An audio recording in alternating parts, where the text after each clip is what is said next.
विचार, अभिव्यक्ति, विश्वास, धर्म और उपासना की स्वतंत्रता, प्रतिष्ठा और अवसर की समता प्राप्त कराने के लिए तथा उन सब में व्यक्ति की गरिमा और राष्ट्र की एकता और अखंडता सुनिश्चित करने वाली बंधुता बढ़ाने के लिए दृढ़ संकल्प होकर अपनी इस संविधान सभा में आज तारीख 26 नवंबर 1949 ईस्वी को एतक द्वारा इस संविधान को अंगीकृत, अधिनियमित और आत्मार्जित करते हैं। बहुत बहुत धन्यवाद। सभी लोग बैठ जाएं। आप देख रहे हैं WLBS न्यूज। चैनल को सब्सक्राइब करना और बेल आइकन को प्रेस करना ना भूलें। 1947 को जब हमारा देश आज़ाद हुआ तो सबसे पहले हमारे देश के समक्ष एक समस्या थी कि हमारे देश को चलाने के लिए एक संविधान की आवश्यकता थी और संविधान का निर्माण करने के लिए एक समिति का आयोजन किया गया। उस समिति में सभी जाति, सभी धर्म और सभी संप्रदाय के लोग थे।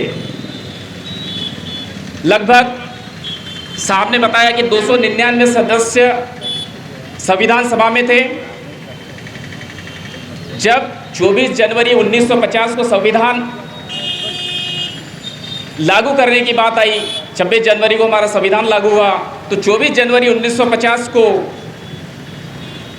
284 लोगों ने संविधान के ऊपर अपने हस्ताक्षर किए और कहा, अपनी अनुमति दी कि हमारे देश का जो संविधान है, भारतीय संविधान, उसी के अनुसार इस देश का कानून संचालित होगा और उस संविधान में जो प्रावधान दिए गए हैं वो क्या है उसके ऊपर प्रकाश डालने का मैं प्रयास करूंगा।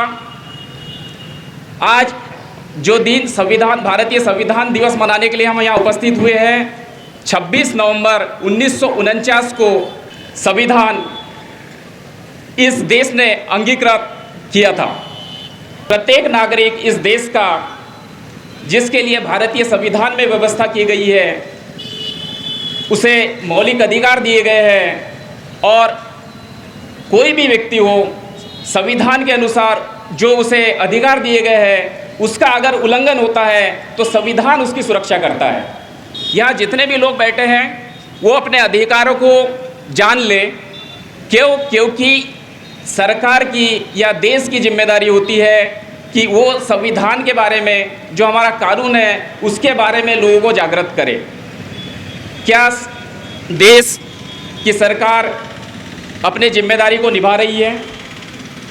1950 से लेकर आज तक अगर हम इसका अनुमान लगा ले तो जो लोग न्यायालयीन प्रक्रिया में संलग्न होते हैं वे संविधान को समझ पाते हैं। उसमें भी कहूँगा कि पूरी तरीके से नहीं समझ पाते, क्योंकि संविधान में जो अधिकार दिए गए हैं, सबसे पहले हम कहेंगे कि नागरिकता का अधिकार।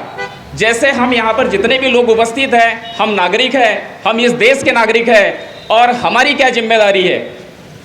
संविधान में सुरक्षा की गई है हमारे अधिकारों की, तो हमारी क्या जिम्मेदारी है संविधान की रक्षा करने के लिए या संविधान की सुरक्षा करने के लिए। जैसे संविधान को हमारे देश का सर्वोच्च दस्तावेज कहा जाता है और जीवित दस्तावेज कहा जाता है।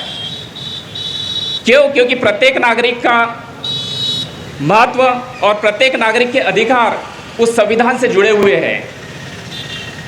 आर्टिकल 5 से लेकर 11 तक, अनुच्छेद, संविधान का जो अनुच्छेद है 5 से लेकर 11 तक, वो हमारे देश की नागरिकता प्रदान करता है। जैसे हम पैदा हुए तो हमें इस देश की नागरिकता मिली, वो भी संविधान के अनुसार मिली। और नागरिकता के साथ साथ जो जो अधिकार मिलते हैं, जो जो सुरक्षा हमको मिलती है, जैसे कोई भी अगर हम भेदभाव हमारे साथ में होता है, कोई भी हमारे साथ में ये मान लीजिए कि किसी भी प्रकार का मानव अधिकार का उल्लंघन होता है, तो वहाँ पर संविधान हमारी सुरक्षा करता है। इसको समझने के लिए हम एक उदाहरण के माध्यम से समझेंगे कि एक पिता और एक बच्चा, एक पिता ने एक बच्चे को पैदा किया, उसे बचपन से लेके बड़े होते तक उसको पढ़ाई लिखाई कराया, उसका पूरा खर्चा किया, सब कुछ किया और उसे एक जिम्मेदार नागरिक बनाया। उसके पश्चात वो व्यक्ति आगे चलकर कहता है कि पिताजी आपने हमारे लिए क्या किया। ठीक उसी प्रकार भारत का संविधान हमको सारी सुरक्षा देता है, सारी हमारी रक्षा करता है, हमारे मौलिक अधिकारों की सुरक्षा करता है। और अगर हम ये कहेंगे कि संविधान ने हमारे लिए क्या किया है, तो मैं कहूँगा कि ठीक उसी प्रकार जो व्यक्ति अपने पिता को कहता है कि आपने हमारे लिए क्या किया, वो नालायक कहलाएगा, लायक नहीं कहलाएगा। इसी तरीके से संविधान को समझने के लिए संविधान के ऊपर इस देश का कानून मतलब सारी चीज़ें संचालित होती है। और कोई व्यक्ति ये अगर कहता है कि संविधान ने हमारे लिए क्या किया, तो वो भी एक नालायक की कैटेगरी में आएगा, ना कि लायक की कैटेगरी में। इसी प्रकार बहुत सारी चीज़ें हैं जो एक मनुष्य के लिए आवश्यक हैं। संविधान की उद्देशिका उस चीज़ को फुलफिल करती है। इसी प्रकार जैसे हम कहेंगे कि हम भारत के लोग, जो सबसे पहले हमने शपथ ग्रहण की, उसमें संविधान का उद्देश्य है और संविधान के उद्देश्य में कहा गया है कि हम भारत के लोग। तो भारत के लोग मतलब संविधान जो है भारत के लोगों के लिए है। और हम जो वर्ड है उसमें कहा गया है कि हम, सरकार की जिम्मेदारी है कि प्रत्येक नागरिक में हम की भावना पैदा करे। तो सरकार क्या अपने कर्तव्य को पूरा करने के लिए जिम्मेदारी के साथ या हम की भावना पैदा करने के लिए काम करती है? अगर नहीं करती है तो ये चीज़ें असंवैधानिक है। और अगर हम की भावना पैदा करने के लिए अगर कोई काम करती है तो उसको हम संवैधानिक कह सकते हैं। क्यों? क्योंकि एकमात्र सेना एक ऐसी हमारी सेना जो है भारतीय सेना, जिसमें किसी भी जाति, धर्म और संप्रदाय के बारे में कभी भी भेदभाव निर्मित नहीं किया जाता उनकी मानसिकता में, क्योंकि देश की सुरक्षा का सवाल होता है। ठीक उसी प्रकार जब भारत का नागरिक इस देश में रह रहा है, चाहे किसी भी जाति का हो, किसी भी धर्म का हो या किसी भी संप्रदाय का हो, उसके मन में भी ऐसी भावना होना चाहिए कि वो अपने आप को हम भारत के लोगों के साथ में जोड़े।